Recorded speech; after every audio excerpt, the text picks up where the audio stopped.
कुछ रिश्ते बहुत मीठे होते हैं, बस बातें कड़वी होती हैं। बहू कहाँ मर गई? अंदर से आवाज, जिंदा हूँ माँ जी। तो फिर मेरी चाय क्यों अभी तक नहीं आई? कब से पूजा करके बैठी हूँ।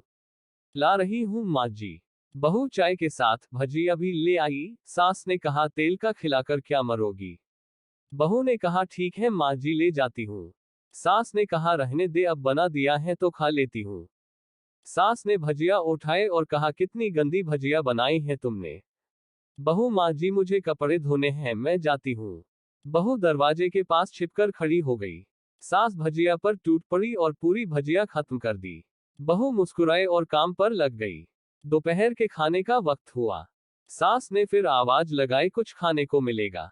बहू ने आवाज नहीं दी।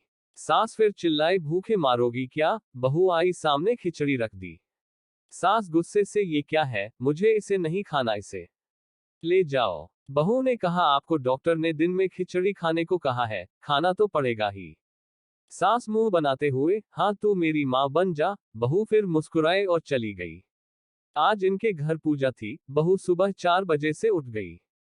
पहले स्नान किया, फिर फूल लाए, माला बनाए, रसोई साफ की, पकवान और भोज बनाया। सुबह के 10 बज गए। अब सास भी उठ चुकी थी। बहू अब पंडित जी के साथ भगवान के वस्त्र तैयार कर रही थी। आज ऑफिस की छुट्टी भी थी और उनके पति भी घर पर थे। पूजा शुरू हुई। सास चिल्लाती, बहू ये नहीं है, वो नहीं है। बहू दौड़ी दौड़ी आती और सब करती। अब दोपहर के 3 बज गए थे। आरती की तैयारी चल रही थी। पंडित जी ने सबको आरती के लिए बुलाया और सबके हाथों में थाली दी। जैसे ही बहू ने थाली पकड़ी, थाली हाथों से गिर पड़ी। शायद भोज बनाते हुए बहू के हाथों में तेल लगा था, जिसे वो पोंछना भूल गई थी। सारे लोग तरह तरह की बातें करने लगे। कैसी बहू है, कुछ नहीं आता, एक काम भी ठीक से नहीं कर सकती, ना जाने कैसी बहू उठा लाए। एक आरती की थाली भी संभाल नहीं सकी और उसके पति भी गुस्सा हो गए, पर सास चुप रही, कुछ नहीं कहा, बस यही बोल के छोड़ दिया, सीख रही है, सब सीख जाएगी धीरे धीरे। अब सबको खाना परोसा जाने लगा। बहू दौड़ दौड़ के खाना देती, फिर पानी लाती। करीब 70-80 लोग हो गए थे। इधर 2 नौकर और बहू अकेली, फिर भी वहां सारा काम बहुत ही अच्छे तरीके से करती। अब उसकी सास और कुछ आस पड़ोस के लोग खाने पर बैठे। बहू ने खाना परोसना शुरू किया। सबको खाना दे दिया गया। जैसे ही पहला निवाला सास ने खाया, तुमने नमक ठीक नहीं डाला क्या? एक काम ठीक से नहीं करती, पता नहीं मेरे बाद कैसे ये घर संभालेगी। आस पड़ोस वालों को तो जानते ही हो ना साहब, वो बस बहाना ढूंढते हैं नुक्स निकालने का। फिर वो सब शुरू हो गए, ऐसा खाना है, ऐसी बहू है, ये वो वगैरह वगैरह। दिन का खाना हो चुका था। अब बहू बर्तन साफ करने नौकरों के साथ लग गई। रात में जगराता का कार्यक्रम रखा गया था। बहू ने भी 1-2 गीत गाने के लिए स्टेज पर चढ़ी। सास जोर से चिल्लाई, मेरी नाक मत कटा देना, गाना नहीं आता तो मत गा, वापस आ जा। बहू मुस्कुराए और गाने लगी।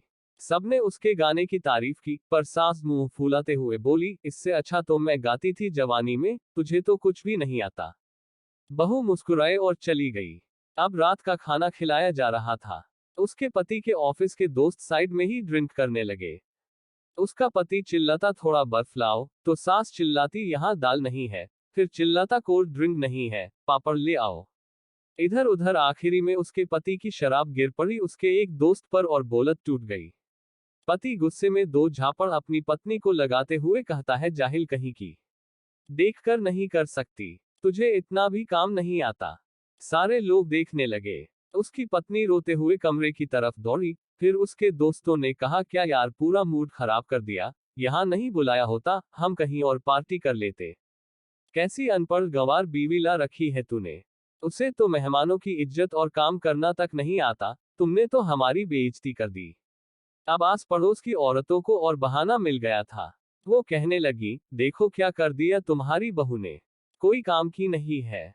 मैं तो कहती हूँ अपने बेटे की दूसरी शादी करा दो, छुटकारा पाओ इस गंवार से।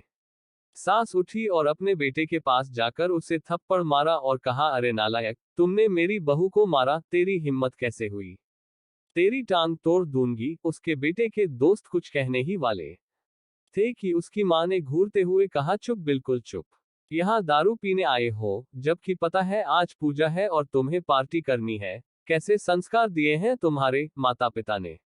और किसने मेरी बहू को जाहिल बोला, जरा इधर आओ। चप्पल से मारूंगी अगर मेरी बहू को किसी ने शब्द भी कहा तो। अरे पापी, तूने उस लड़की को बस इसलिए मारा कि तेरी शराब टूट गई।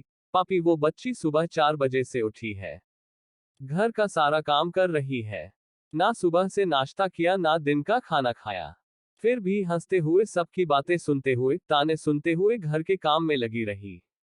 तेरे यार दोस्तों को वो अच्छी नहीं लगी। जूते से मारूंगी तेरे दोस्तों को जो कभी उन्होंने ऐसा कहा। उसके यार दोस्त चुपके से खिसक लिए। अब सास बहू के कमरे में गई और बहू का हाथ पकड़कर बाहर लाई। सबके सामने कहने लगी, किसने कहा था अपनी बहू को घर से निकाल के दूसरी बहू ले आना। जरा सामने आओ। कोई सामने नहीं आया। फिर सास ने कहा, तुम जानते भी क्या हो इस लड़की के बारे में।